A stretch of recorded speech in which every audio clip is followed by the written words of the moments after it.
We're good. You ready? Yep. All right, we're ready. Are you ready? Okay. Well, my name is Jeff Bertoft, and I'm a Principal Program Manager of Web Apps at Microsoft. And I'm Kirill Saxonov. I'm a Program Manager on the Web Platform team. So first of all, thank you all for coming to this session today. How many web developers do we have in the house call themselves web developers? Excellent. Awesome. That's what we were hoping for. So we're going to try to keep this casual. I'm a Texan. I live in Texas, so by nature, I'm casual. In fact, you're quite lucky that I'm contractually obligated to wear pants to these sessions. Otherwise, you don't know what kind of show you would be getting today. We want to keep it fun. We're going to show you lots of demos. We want to show you lots of code, and we think that it might generate a lot of questions, but we're going to ask you to kind of hold your questions to the end. We'll do a Q&A session at the end, and if we don't get to questions that come up during the presentation, we will stick around and answer them afterwards. So with that, Kirill, why don't we get started? Awesome. So web apps have been a journey. We introduced hosted web apps last year, and I'll go over that a little bit. But if you're a web developer, you're used to having your HTML, CSS, JavaScript, and other resources up on the server. They live in the server, and you're used to them being hosted inside a browser. So they get pulled down in the browser, and that's how users interact with them. Well, with hosted web apps, what we did is we allow the app host to navigate to a remote URL. So it's the same model you're used to. The app host can navigate to a remote URL. You can still navigate to local content, but you've got that option. And the cool thing in the app host is that you get access to the entire set of Universal Windows APIs. So any API that a Universal Windows platform app can call, you can do that as well directly through JavaScript. You just feature detect, and then go ahead and reference the Windows namespace, windows.ui, .notifications, for example, or if you want to get some hardware access, you can do that. The entire set of Windows APIs is just there in the DOM, all while following your standard web development model that you're used to. And you can publish to the Windows Store. You gain discoverability. Users can pin your app to the start menu. They can find it in Cortana. They can find it in Store Search. And you can light up Windows features. So the way we enabled this is we took the Edge, Microsoft Edge HTML rendering engine and the Chakra JavaScript engine that power the Microsoft Edge browser, and we put them behind the app host. So they power your web content inside the app host. They load, render it, and all. So we just ripped those two out, put them behind the app host, and now you can have packaged content, which is what you've been used to in the past on Windows. You can navigate to local HTML, CSS, JavaScript files, and other resources like images and so forth. And you also have hosted content, where you're navigating to a remote URL. Now, the other thing is you're not limited to either type of content. You can mix and match. You can navigate between remote and local content. In your remote content, you can reference local content that's in the package. So it's very flexible and lets you choose how you want to build your app. So we realize that being web developers, you're trying to target as many platforms as you can. That is the value add of the web. You write your application once, and then it can be viewed by any user on any platform as long as they have a browser. So we first want to step back and talk about the cross-platform nature of the web and how that works in the application space.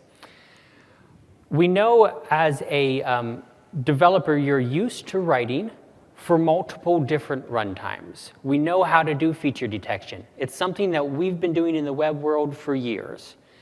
We know how to write different CSS properties for different browsers and things of that sort. So we're already targeting Edge and Chrome and Firefox and Safari and possibly other engines all at the same time. And we also want to be able to do that from whatever platform we're using. So the web is not something that is only built on Windows.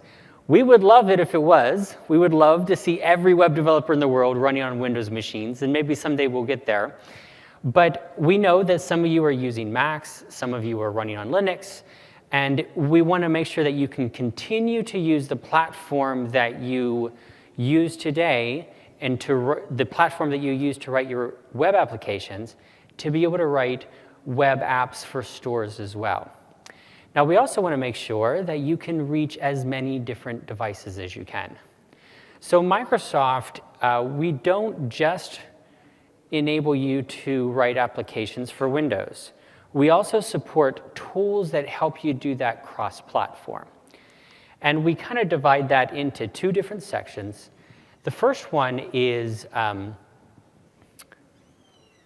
missed the slide here. Okay, so step back. Why do you want to write web apps as store apps as opposed to just do it in the browser? Well, there's a number of drivers that might be pushing you in that direction.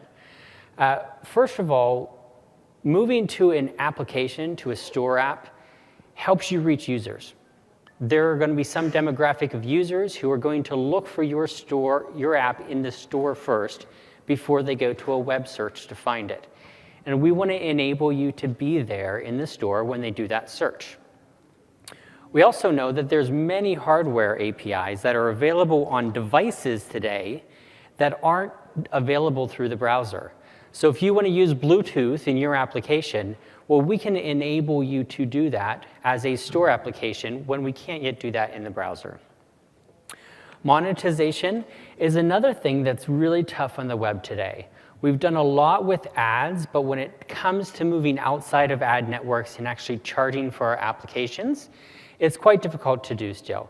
So stores enable monetization models for us to be able to charge for our applications or to be able to sell things within our applications and make it very easy for users to interface with us monetarily, basically pay us money for things. And last but not least, sometimes web code isn't the best code to write your application in. There may be portions of your app that should be ran as native, or you may want to run inside of a native package so that it's not exposed like JavaScript is. We're going to show you samples of all of these today, but these are some of the drivers that might move you into that space. So building cross-platform applications, we do support the tools, and Microsoft is dedicated to making these tools available to help you do that. And specifically talk about two tools that Microsoft works with. First of all, Cordova is a popular tool for building packaged applications. So a packaged application, as Kirill mentioned, is where you take the JavaScript, CSS, and HTML and put it inside of the package, ship it up to the store, and then the user downloads that application, and you make service calls to get additional data.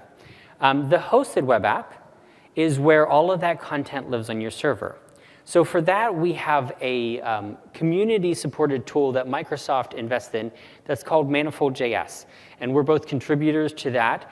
And what that allows you to do is take this hosted web app concept, what we started calling Project Westminster, and moving that across platforms. So being able to write that same type of application for iOS and Android as well, and even Chrome and Firefox and other platforms.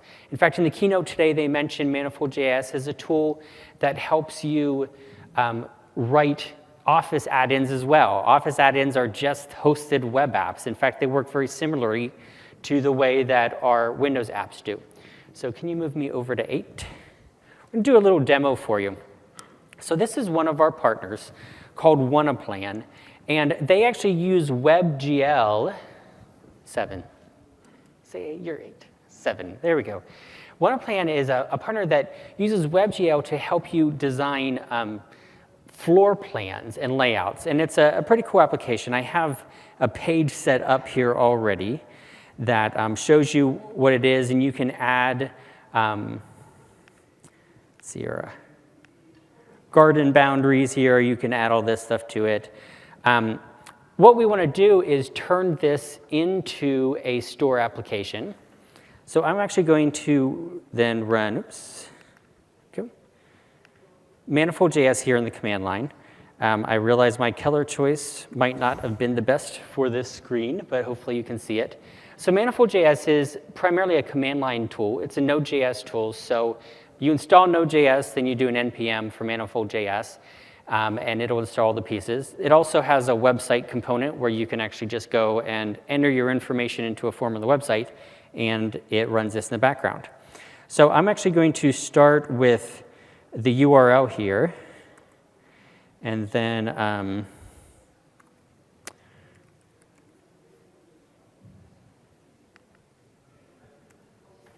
come on, you can do it.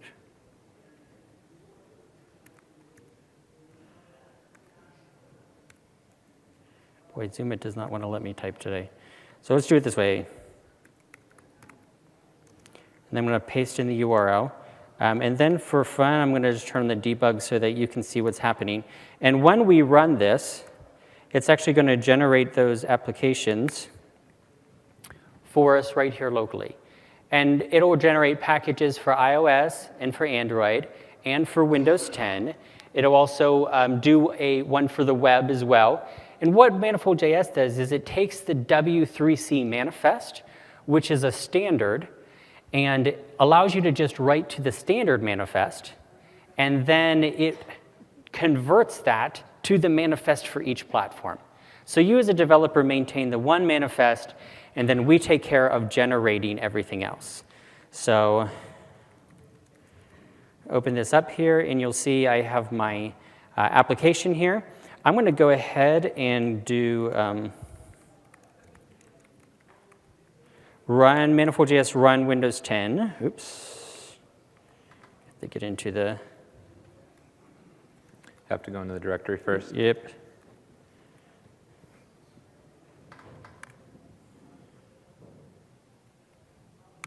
Okay. And it's going to install the Windows 10 application. And while it's doing that, I'm going to go ahead and show you the Android version of the app running. Now, this is using that same code base everywhere. So I'm running that same code base here. Oh, is that flipping it? That's an amazing camera. It's flipping it upside down somehow. So you'll see the same application here. Let me show it on Windows. But I want to show you that it does run on iOS and Android as well. And the experience is going to be the same. So here's that same experience. It'll pick up where I left off in the browser. It's a store application. I can go into and use the same 3D modes that I have in the browser because it's WebGL. WebGL running inside of the applications gives you that same 3D experience. And this is a store app. So now if you want to use those monetization models and sell components inside of your app, if you want to use some of those native APIs and run things like notifications, you can do that inside of the application. And it's still cross-platform. Because we know that as a web developer, you're trying to reach those users. So we want to help you do that. Now, as you get into the platforms, each of the platforms, you can start to write deeper code and start to utilize those APIs and write code that accesses those APIs. We're going to show you here how you do that. We're going to get a little bit deeper on the Windows platform. So let me pass it back to Crow here. Right. So Jeff showed all of this running cross-platform, and many of you may have chosen the web for a specific reason because it is cross-platform, right? It's built on top of standards, and if you code to those standards, you're promised to run across all browsers that support them. But if you want to target Windows, you might want to deeply integrate with the platform. So the neat thing about Windows, and if you take your app and publish it to the store, it becomes a universal Windows app. So it can run across all of the Windows devices. It can run on Xbox, PC, phone, even a small little IoT device, and I'll show that later in the talk. And it can even run on HoloLens. So once you're running on those devices, you may want to interact with them because the way you interact with a HoloLens and the way you interact with an Xbox is different than the way you interact with a PC. There's no keyboard, there's no mouse. The input modality is different. So you need to account for that and then tailor your app in a way that it can handle that interaction model. So without talking about that any further, I'll jump to an app that I picked. And this is just the Meteor tutorial. It's a to-dos app.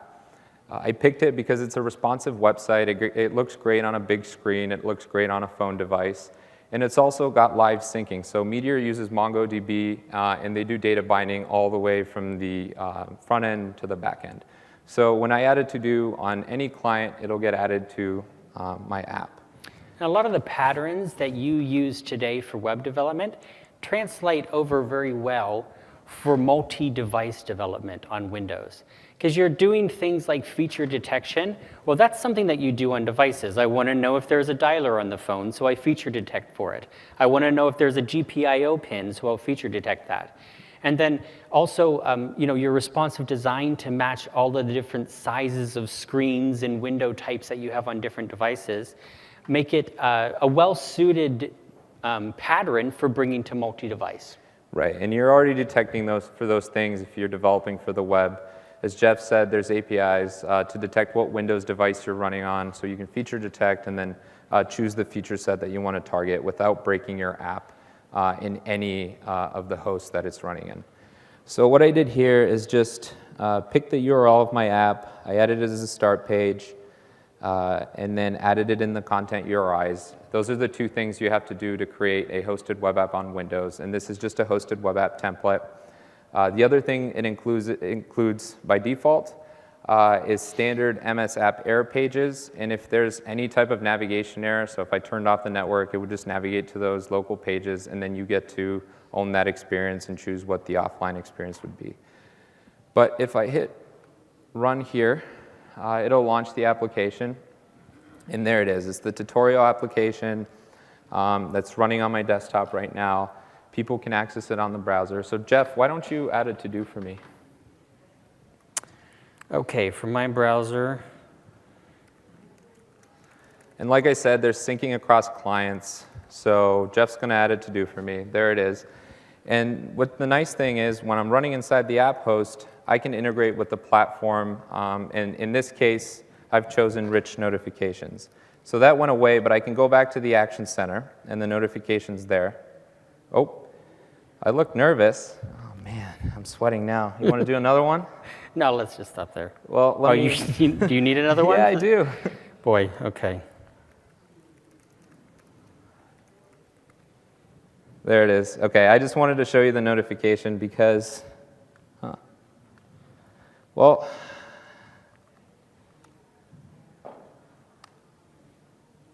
see, now you do look nervous. Now I'm really nervous. Anyways, let's try a different list.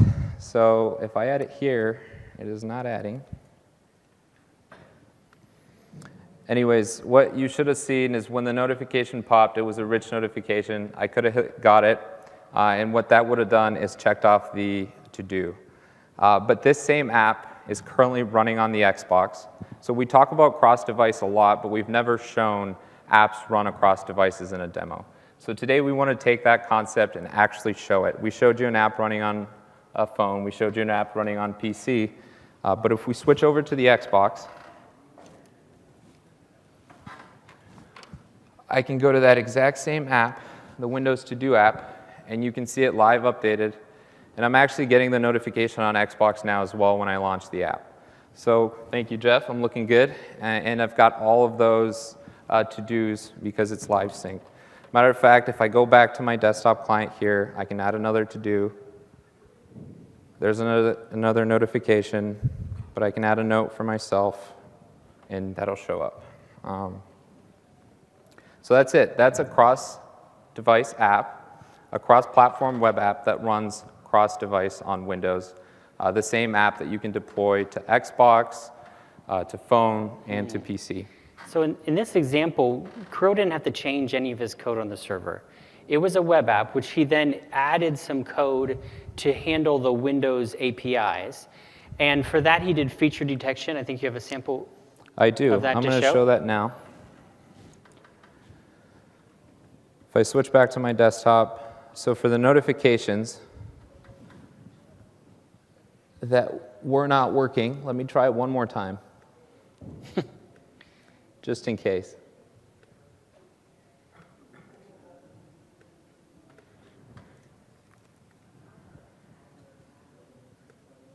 Nope, it's got to be something. My notification center. mode. Okay. Anyways, for enabling rich notifications on Windows, you saw it pop up once. There was 2 buttons in the notification. So I know you can do web notifications through the browser, and that's awesome. You can pop a notification. You can do push notifications. But if you wanted to integrate with the platform, you can append to the notification. So here's the code. It's just in JavaScript. I'll make it a little bigger. So you can see I'm creating a toast notification, and then I'm adding a couple buttons to it. One of it says got it, and if I hit that button, it will cross out the to-do. And the other one says no. It means I don't have the to-do. In order to handle for those notifications, when my app gets activated, I have to listen for the activated event. You can notice that I'm doing feature detection for the Windows namespace. If it's there in the DOM, I go ahead and write all this Windows code to integrate with the platform, handle that it's a toast notification, and then check if I got it. If I do, I can go ahead, update my live template, and then check it off. And you'll notice that I have other checks in here. So I check for the voice command activation. I also support Cortana. And with Cortana, I can get the speech recognition back directly in JavaScript and then decide what to do with it inside my app.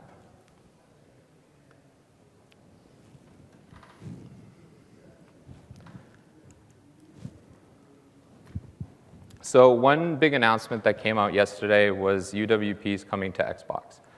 Now you can take your app and publish it to a store that will be on Xbox, and then users on Xbox will be able to discover it and interact with it.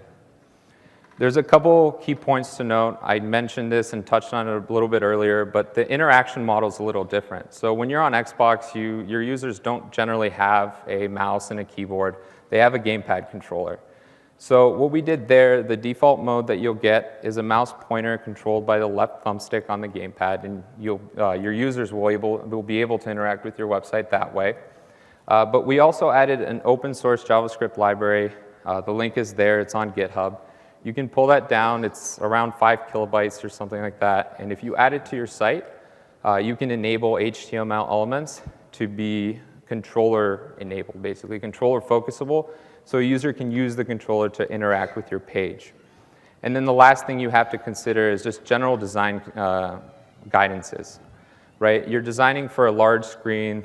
The users are probably going to be around 10 feet away or so. You don't want to put stuff in the edges because that bleeds through. Some TVs crop that, so you want the critical content more in the center and away from the edges. And a partner that we have been working with has been Nickelodeon. They have a website. It's a great website. It's interactive.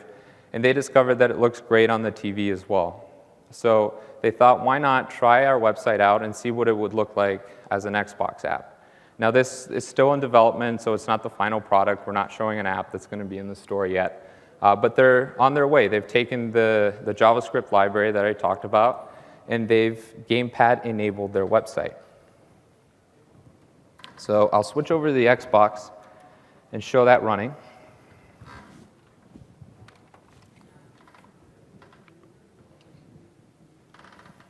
Now I created this app just like I did with the To-Do app. I added the start URL, and then I added a content URI. I'm pointing to Nick's servers. And if I start moving the controller, you can see the elements on the screen start to focus, move around. The app looks great on a large screen, and I can hit a button and interact with it. When I hit the A button, I get a click, and I get a cool notification on the screen.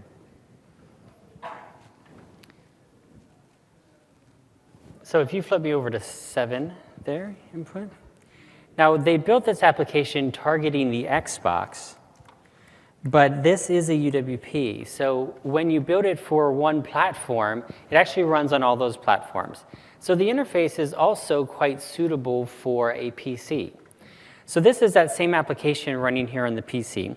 Now, I don't have an Xbox remote. I wanted to steal Kirill's, but they seem to have low-jacked it to the Xbox itself. I think that might say something about the trustworthiness of your presenters.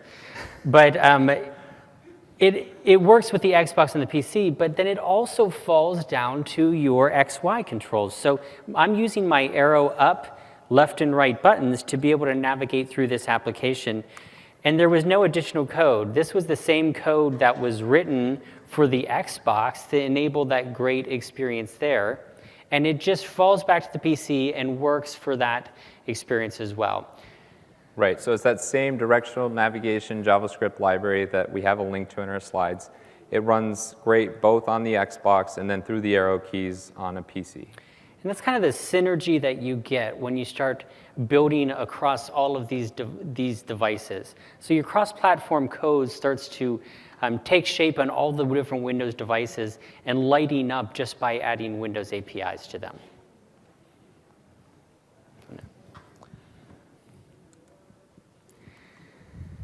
Okay, so it's great to build applications, and we want you all to build applications, but we also want you to publish them to the store as well. We want to make sure that other people than just yourself can enjoy them. So building web applications is very easy. We do have a number of different avenues for you to be able to publish them to the store. Again, we realize that you may not be on a PC when you're doing your development. So we want to make sure that we have tools that enable you to package that application for the store on any platform.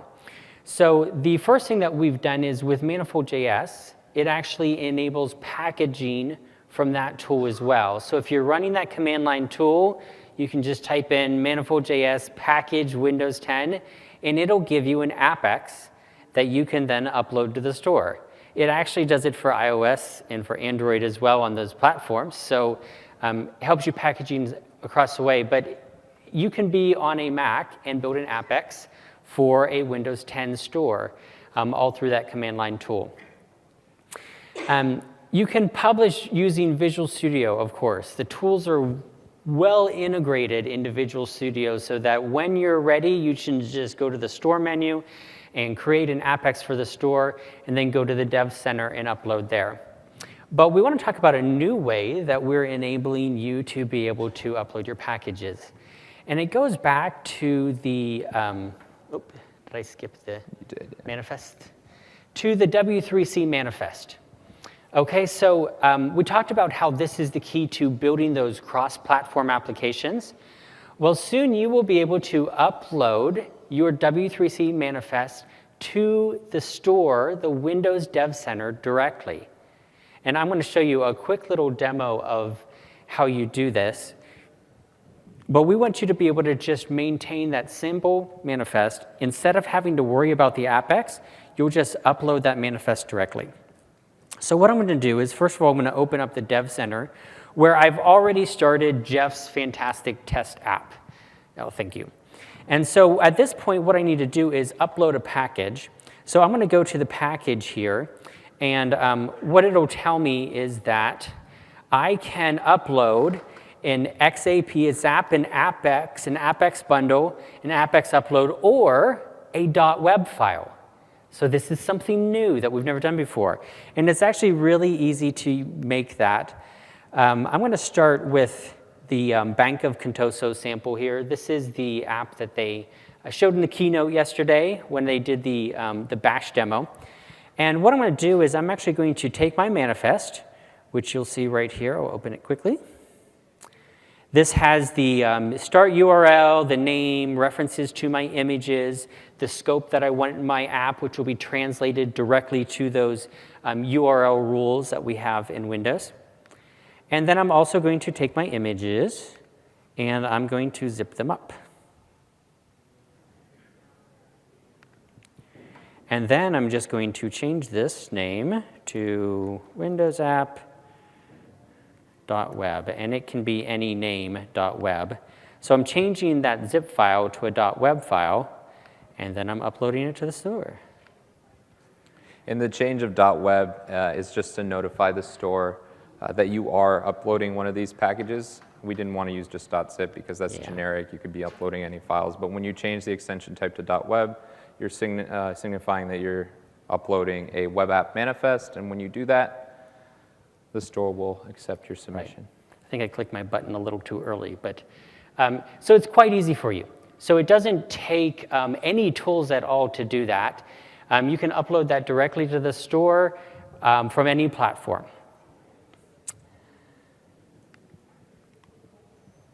Okay, can you switch me back to the slides? So we've showed you how easy it is to build web applications, but we also want to take some time and demonstrate how partners are using hosted web apps to build high-quality web applications. Many applications that you would not realize are a web app. They're often mistaken for native applications, and we're going to show some of those off to you, and then kind of dig into some of the features that they utilize that really help them take on new life and new character when they're a Windows app. Some of the characteristics that we want you to strive for when you're building applications is, first of all, to have really great design. Not every website out there is going to make a good Windows Store application. If your web app isn't responsive, then it's probably not going to be great for a phone. If it doesn't have ways to navigate through the screen easily, it's probably not going to be good for an Xbox. So the first thing that you want to do is make sure that you're starting with an application that's going to be suited for those different screen signs. You want to make sure that the design is easy and clear. It does not need to be a single-page application. There's many fantastic multi-page applications out there that will make great hosted web apps. But often single-page applications have some of those components built in, like a back button and loading indicators and things that you would really want inside your application. Remember, as a hosted web app, you don't have the browser Chrome around you that gives the user some indications. The browser will tell you when it's loading a new web page, for example. So you want to make sure that if your web app doesn't provide those indications or directions for a user, that you then tie into some of the WinRT APIs like the back button or use a WebView for loading navigation to be able to enable those indicators for your users. We also want to encourage you to integrate with the platform APIs. If a user can get the same experience from a web browser that they get from your web app in the store, it's probably not going to be a great experience for them. If they can just open it in the browser, they're probably not going to keep going back to your store application. So we encourage you to build experiences and take advantage of those APIs that we provide to you for your Windows apps that you don't have when you're in the browser. And today, or yesterday in the keynote, we talked about a number of the apps in the market that are out there that many of our users are using and have very high ratings that are actually hosted web apps. And this is just a sampling of them, but we're very proud of some of these applications that are in our market today in utilizing web technologies and hosted web apps to build experiences that are delighting users. I'm going to start with a quick demo of one of them.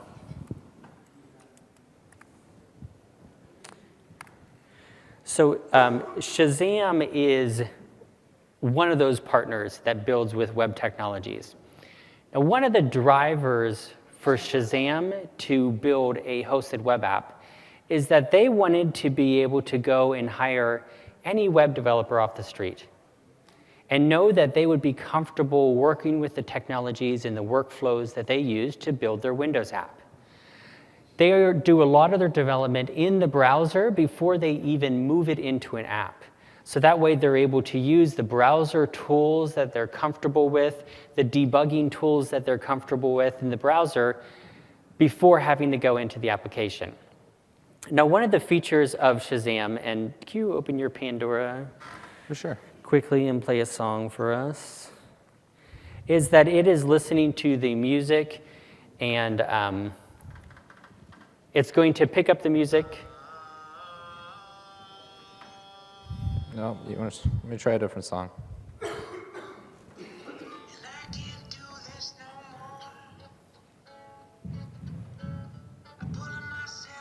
There we go. And what it does is it takes that music, it does a sampling of it and turns it into a pattern, which it then uploads to the server, matches to a database, and brings down the song info that you have. Now, for that, they use a C++ component that is packaged inside the application. And that's kind of where their secret sauce is, right? All the magic of Shazam actually happens in C++, where it's more appropriate to do that type of processing, and at the same time, it encapsulates it into a native component, so they're not just putting all of their IP out there in JavaScript inside of their application. And then they will call that native component from their web code. I have a little sample that I want to show you of how that works. So I have a Visual Studio project open here that has, a solution that has two different projects. And one of them is C#, and one of them is JavaScript. So what I'm actually going to do is have my JavaScript adding a reference to the C# object. All right, so I add that reference so that it can then call the C#. Inside of my C#, open in here, I have allowed this particular C# class to be called by my web code. So I've added this metadata for allow for web, which then tells the C#, yes, this class can be exposed to my JavaScript.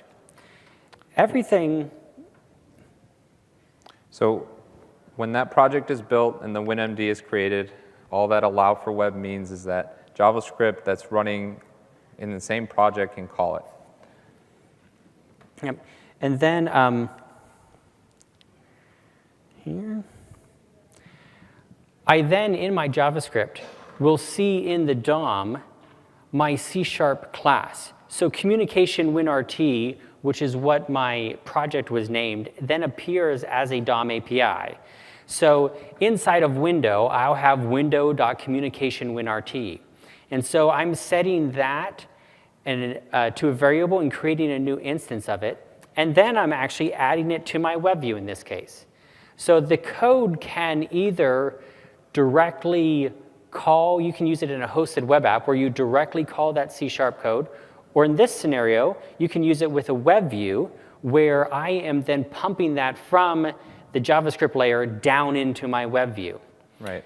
And the cool thing here is this isn't a bridge where you're passing strings back and forth, so you're not getting those perf overheads. What this is you're directly calling that native component that you built from JavaScript, so the perf overhead doesn't exist. It's just like the native code's executing. Yep. So in this simple example, I'm actually just going to call a toast notification from the JavaScript code. So I'll go ahead and run this.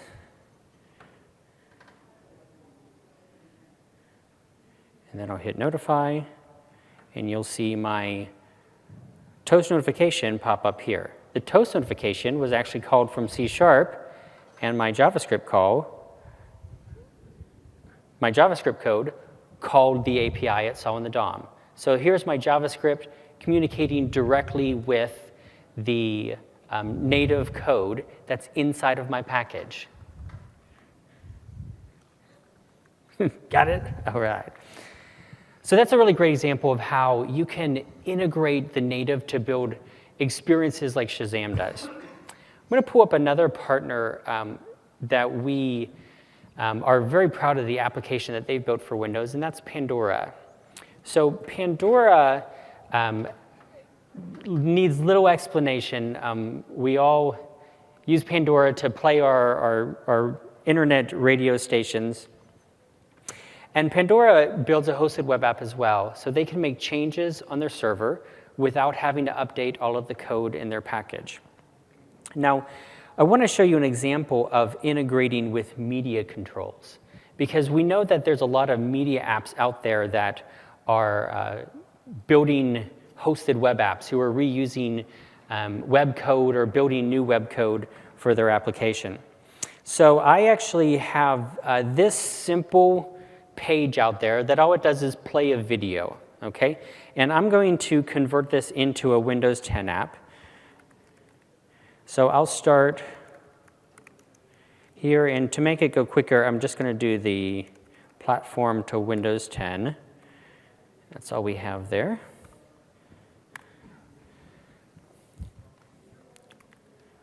Okay.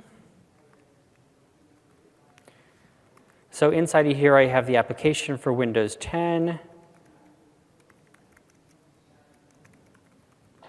And do manifold.js run Windows, which is going to install the application.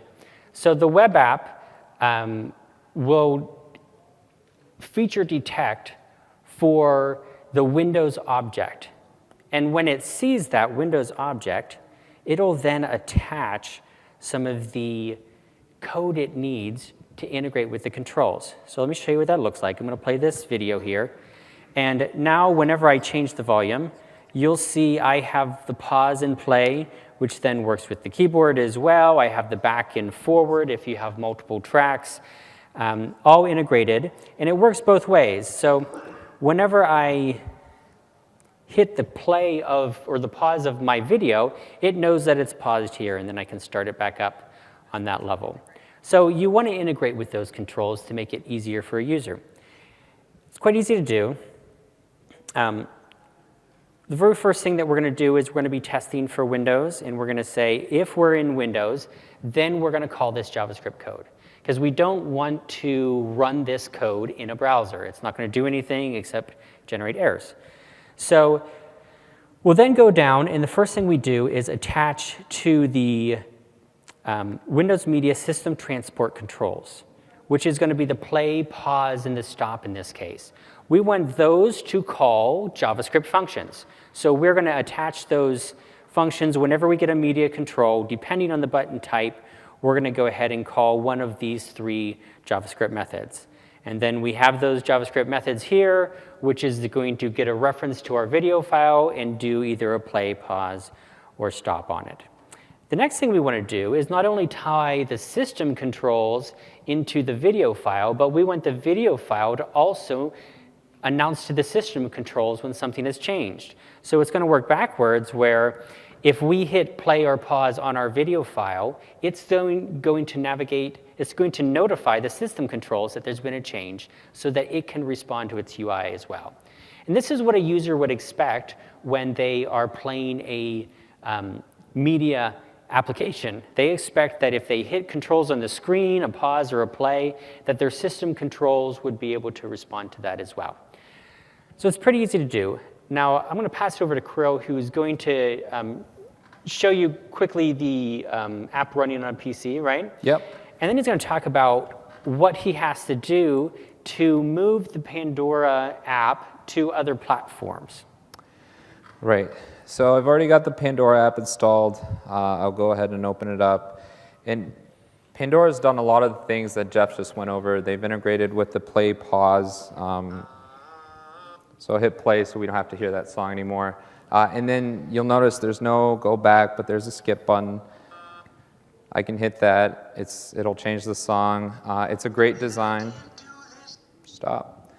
They've integrated with the system back button. You can resize the app and see it resize. Another thing that Pandora has done, which I think is pretty neat, is they've integrated with Cortana. So if I pause here, let's see if this will work. Pandora, like this song. All right, thumbing up track. So it's going to thumb up the track. Cortana is able to pass that off to the hosted web app, and then Pandora has some JavaScript code handling that activation, and they're liking the song for me. So just to go in a little bit of detail for that piece, integrating with Cortana is actually pretty simple from a hosted web app. You can also do it from packaged content this way, so you're not limited. But the first thing you have to do, and this is true for any Cortana activated app, is create a voice command definition file. And what this file does is it describes the commands that your app will be able to handle. It describes them to the platform, and when it's downloaded, it's registered with the platform, and now I can talk to Cortana, your users can talk to Cortana and activate the app.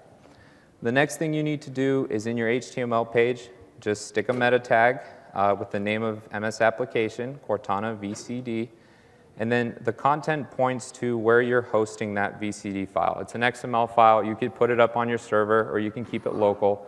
The nice thing is when it's on your server, you can update it, and the next time your app is launched and running, that file will get pulled down, registered with the platform, and you can light up new commands. So the last thing to do is in JavaScript, you want to feature detect that you're running inside the Windows app host. And if the Windows namespace is there, you are. If it is, you go right ahead, subscribe for that activated event, which I showed earlier. And then you want to check for the type of activation named voice command. If you get a voice command activation, you'll also get the speech recognition result. And you can turn that speech reco into text and play with it as strings. For this sample, I'm just playing two different videos. So one has elephants in it, the other one has steel. I check for those in any of the text, and if it's present, then I go ahead and I play that video. So that's it, 3 simple steps. This is exactly what Pandora did to enable Cortana for the app, and then light up voice features for their users. But moving away from the traditional platform, there's one type of device that we haven't shown yet in this talk, and that's IoT. Now, IoT runs a trimmed-down version of Windows. It runs Windows IoT Core. And you might be wondering why I have this little boombox here. It's more from Jeff's era, not from mine. How old do you think I am, Crow? A lot older than me, I think. But anyways, what I've got here is this same Pandora app running on the Raspberry Pi. This is the older Pi, the Raspberry Pi 2, because I was doing some soldering. And what the Pandora app is able to do when it's running on Windows IoT Core is take advantage of the Pi's input model, and that's the GPIOs. So you've got general purpose input I/O. So what we've done, we've 3D printed this case. We had John from our team help us out. It's got some speakers. We've soldered all the stuff in the back. I've taken the back off so I can show you. So here's the Raspberry Pi. Here's all the speaker connections and all the wires to the GPIOs. And we've hooked up these buttons. If you look closely, we don't have a camera, but there's a like, a dislike, there's a play, pause, and a skip button, just like on the Pandora app, except now they're physical buttons. And we've also included a screen, and it's just an LCD screen that you hook up to the Pi. Again, general purpose input-output. In order to write to the screen, we're just using JavaScript. We took a WinRT component. It was in C++. We compiled it, included it with the project, marked it with that allow for web meta tag, and then we're able to code against it in JavaScript. In fact, when I was coding up this demo to switch Pandora to using the GPIOs, I was just looking at the DOM, inspecting objects, and seeing what methods I can call off that library. And I saw that there was a method write to screen. I took that, and let me show it working. So I'll hit play. It's playing songs. I can skip the song. There's another song. And while the songs are playing, the cool thing is it's playing the song, and the artist, they're being displayed on the LCD screen itself. So I hit pause. I can also like the song. When I like the song, it says song liked on the screen. When I skip the song, it'll go to the next song. I can play it. I can dislike the song. So it's neat. It's that same universal Windows app running on the Raspberry Pi. But because it's a Raspberry Pi, I'm taking advantage of the GPIOs directly from JavaScript. It's like 100 lines of code maybe that I wrote, very simple. And it's a neat little demo that I like to play with. So one of the things that gets us really excited about the Windows platform is that this code is our JavaScript code that runs across all of these different platforms, which we can then start to enable the features and the differentiators of each of those platforms all in JavaScript without needing to go out to do C# or C++ or even work through workflows that we're not comfortable with. This code still lives on a web server, being called down into a Raspberry Pi, calling hardware APIs. Right, and where Pandora was handling SMTC before, so if I hit play, pause, now we're handling input from the GPIOs. Yeah. Again, directly through JavaScript, very simple, few lines of code. Flip this back.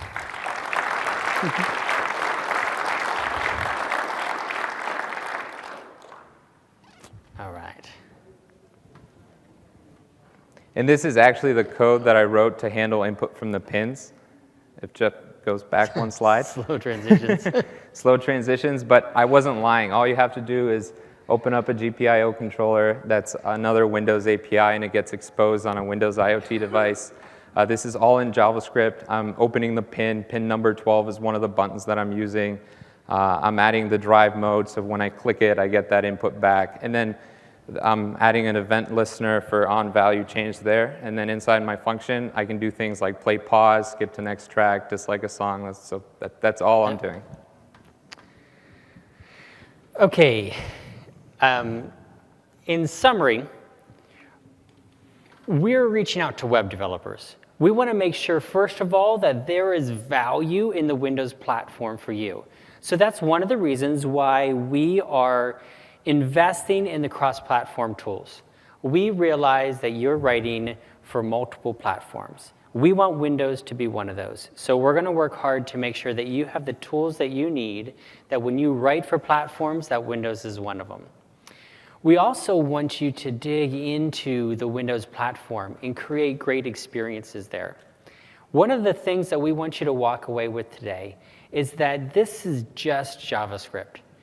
It's the same code that you have been writing, the same languages, the same workflows that you use today. You can write your code locally and commit it to a Git repo and push it up to GitHub and have it auto-deployed to whatever service you want. We hope it's Azure, but it can be whatever you want. And all of that, the same way that you work for the web today, works as hosted web apps. Once you're inside of that application, you have a world of APIs that you can access where you can create experiences that just aren't there in the web today. And last but not least, we want to enable you to be able to create high-quality applications. We're very pleased with some of the hosted web apps that have come to the Windows platform this past year. And we want to see the next generation of those applications coming from web developers like yourself. So if we have any questions, we're going to stick around for a few minutes. We have about 10 minutes to answer them. And we do ask that you do an evaluation for this session and let us know how we did. So we're going to leave that on the screen while we answer questions. Exactly. Thanks, everybody. And we do have some mics there if you want them. Right.